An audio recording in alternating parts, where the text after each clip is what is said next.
We got anyone else? It's Nick. It's alright, Nick knows Brian. Alright. That's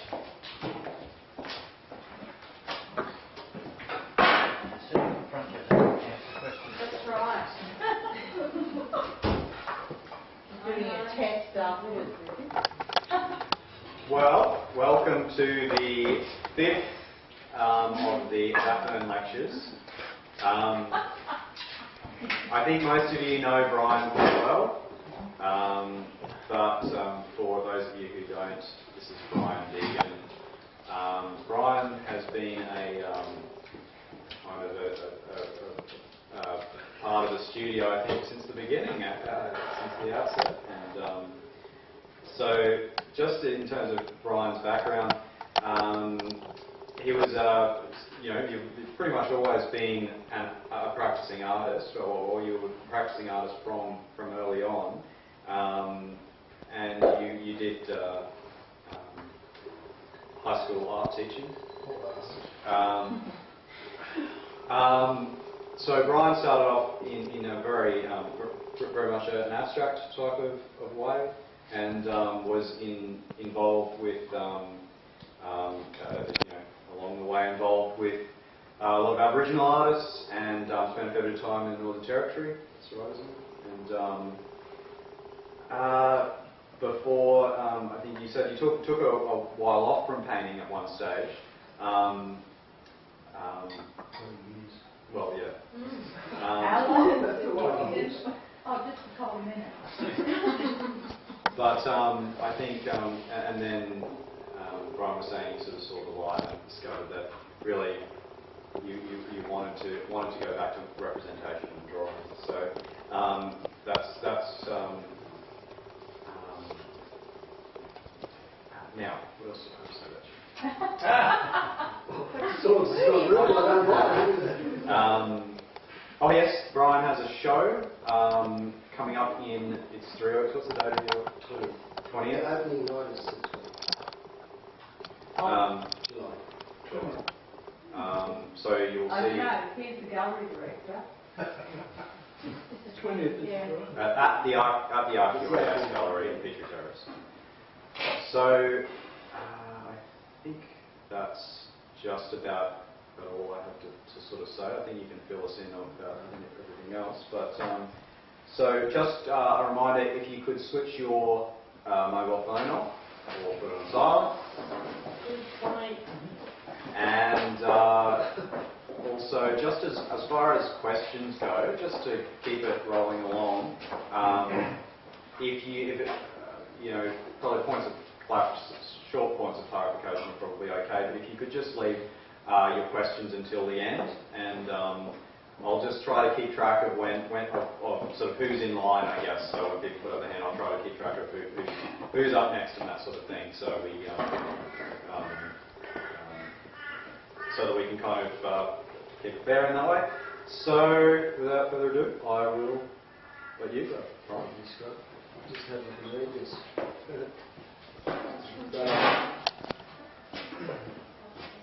This is not an academic paper.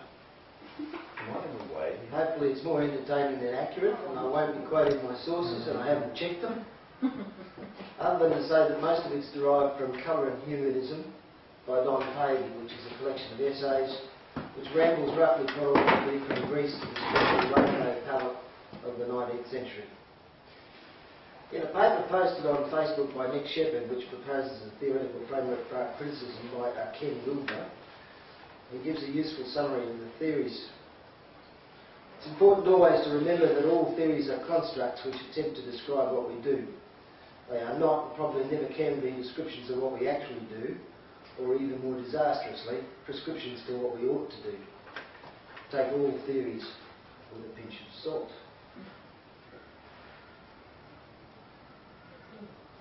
How do I remove this? Like that. Oh, that's better now, I see. So, Brian, we just have trouble with your head from this thing.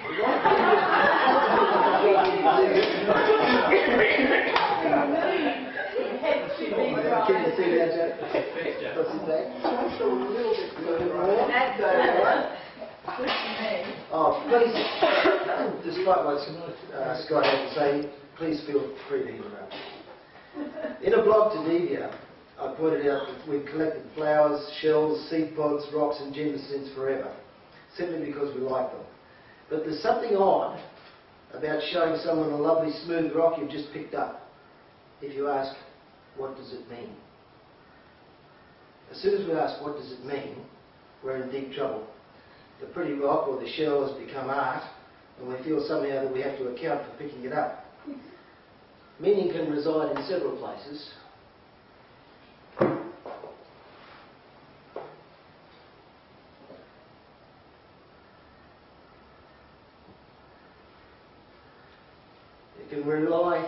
It can be in the intention of the artist. This thing probably hadn't been seen for 50 years before this photograph was taken. The meaning can reside in the viewer reaction. The meaning can reside in the formal qualities of the artwork itself, and I love the perspective in this. That chook doesn't know what's coming. And the meaning can reside in the context. I think it lands in all most places. The various theories are only dangerous when they argue their exclusive right to truth or relevance. In reality, they all provide a useful lens. I mention these only because I'll be referring to colour as symbol, a kind of socially constructed ready-made, allowing the artist, work and viewer to share meanings. But only if you're an initiate.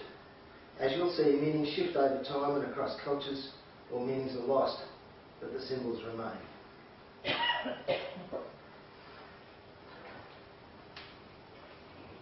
a couple of pieces of ochre.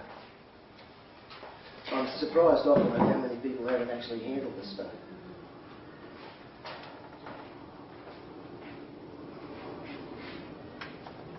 But what does it mean? What are they? That's what you grind up to make the paint. We'll start at the start. This is red ochre from South Africa's Blombos Cave, which was inhabited 100,000 years ago, and possibly 200,000 years ago. Much older than the Aboriginal occupation of Australia. These are shell bowls of red ochre mixed with plant resin binder. This find to the archaeologists was shattering. This is sophisticated paint, 100,000 years old.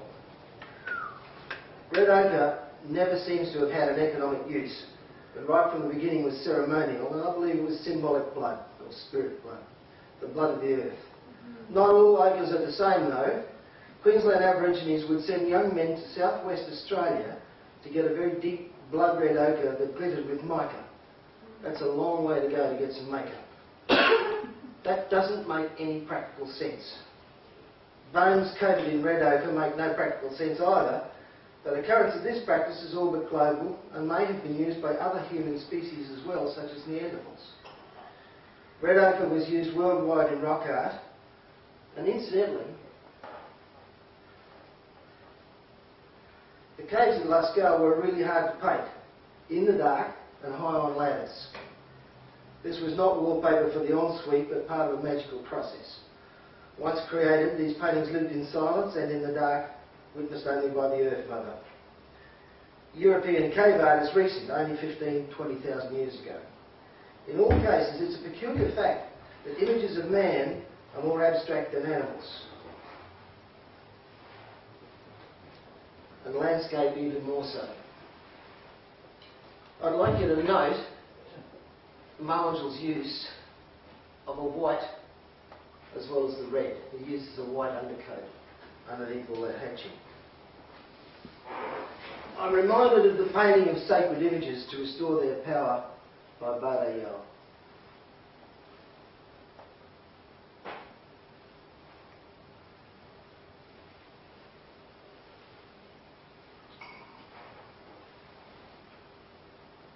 These paintings in this gallery, hardly anyone ever sees. It's a half-hour helicopter ride out into the mulga where there is just nobody, nothing. There's not even any roads.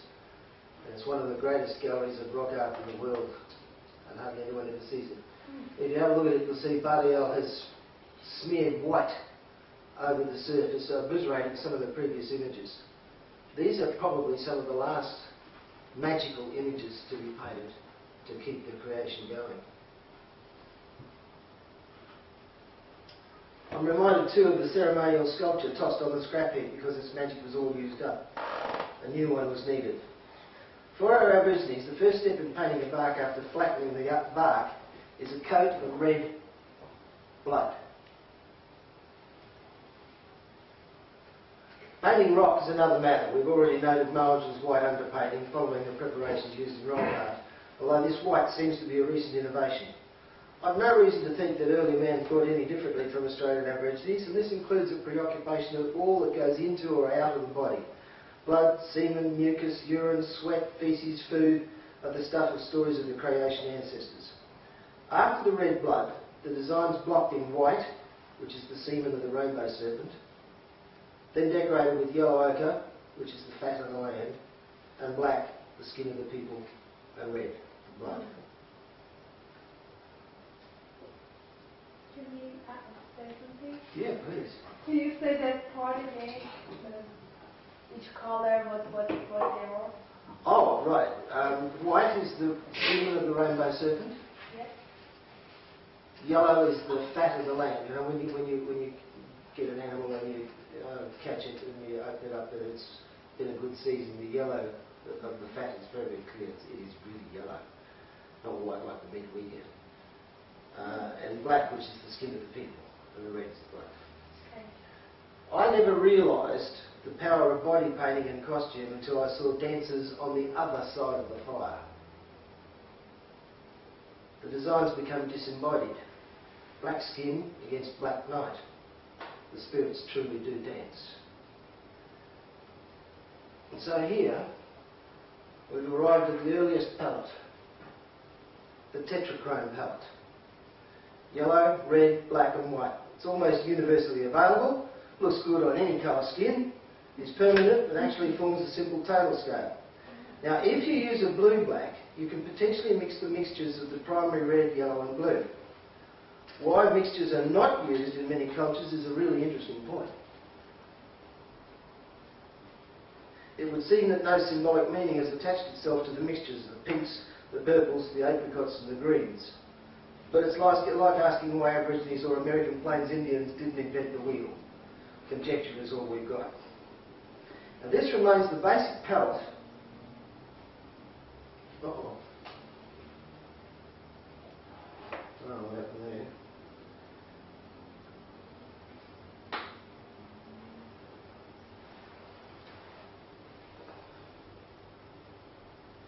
This remains the basic palette for thousands of years. Perhaps this is practical. Most other colours are unsuitable for murals since they react with lime or time. The Egyptians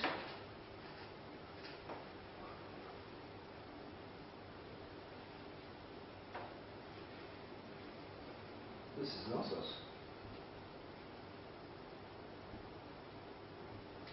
This is Knossos again. Alright, okay, well I don't know what's happened with the slides, but I'll try and get them together again. The Egyptians added blue, which reminded them of the sky, and green pigments, as did the Maya. The Mycenaeans continued Egyptian practice, but these are seen at Knossos. These are the stuff from Knossos.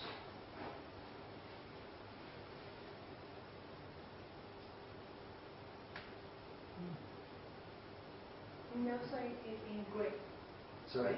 Is it part of Greece? Knossos is part of Crete.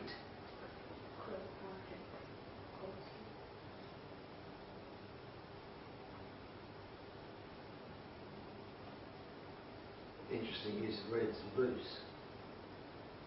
But it's to Greece we turn next. The most obvious feature is the use of colour for gender. Now, I want to say something about gender. The palette is gendered.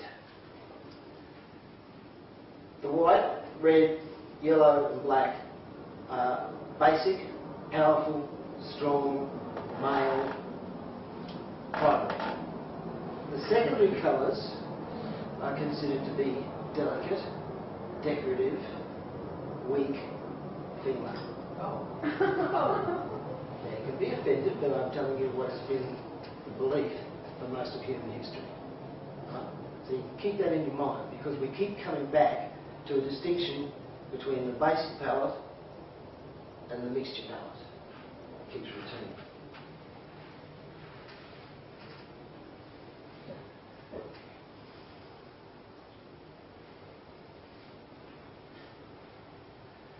How did it happen that red became male and white female?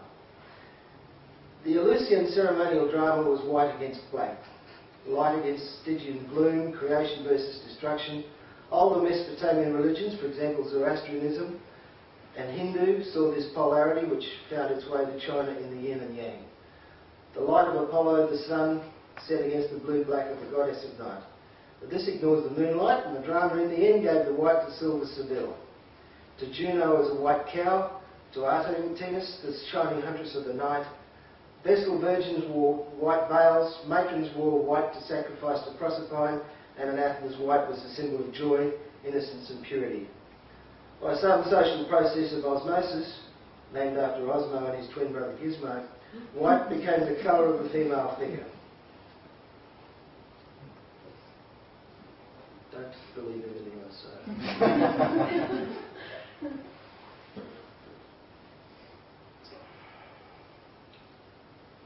In this Rubens, oh no, not in this Rubens.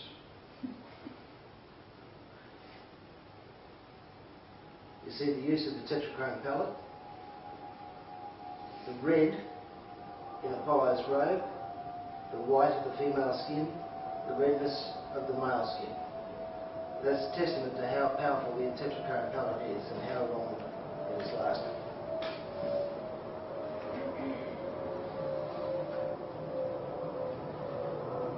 In Greece, colour was given ceremonial meaning by association with certain gods and seasons. Colours acquired the same associations and character. Yellow with Artemis, white with Athena, redness with Dionysus and the Bacchantes, black, the infernal gods of winter. Remember the names Xanthosis, Leucosis, Iosis and Melanosis. We'll come to them again.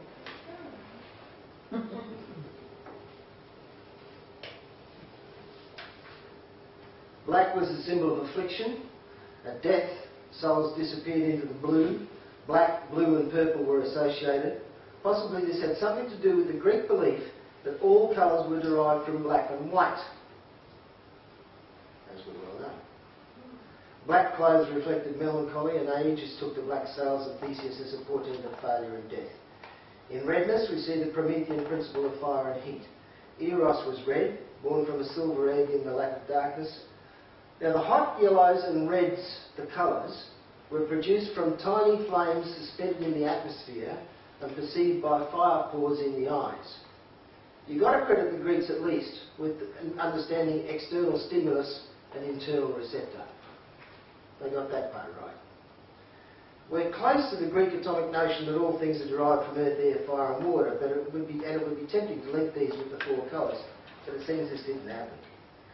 With red, we need to remember how ancient the ceremonial use of red ochre to cover bodies, bones and figurines. This is primal. Painting marble figures was a seamless continuation of a magical ancient practice. One of my favourite artists, Alma Tadema. And here is Phidias showing his friends the Panathenaic frieze before it's finished, and you will note the use of red.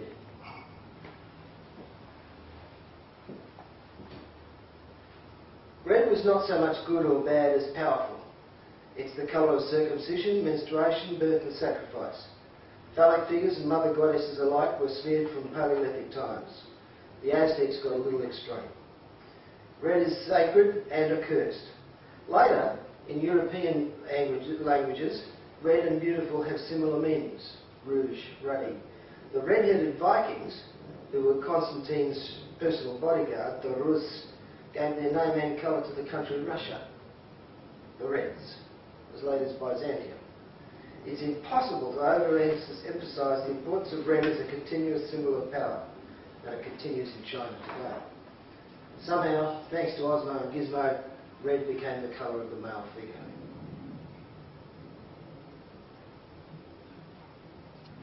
Black figure pottery was efficient to produce. Incidentally, although I'm mortified by the destruction of the golden mean myth by Jacques and his friends, let there be no doubt about the human body in pottery. All you have to do is name the parts. Lip, mouth, neck, shoulder, waist, belly, foot. Tells a story about abstract embodiment. If ever there was an abstraction of the human figure, it's in pottery.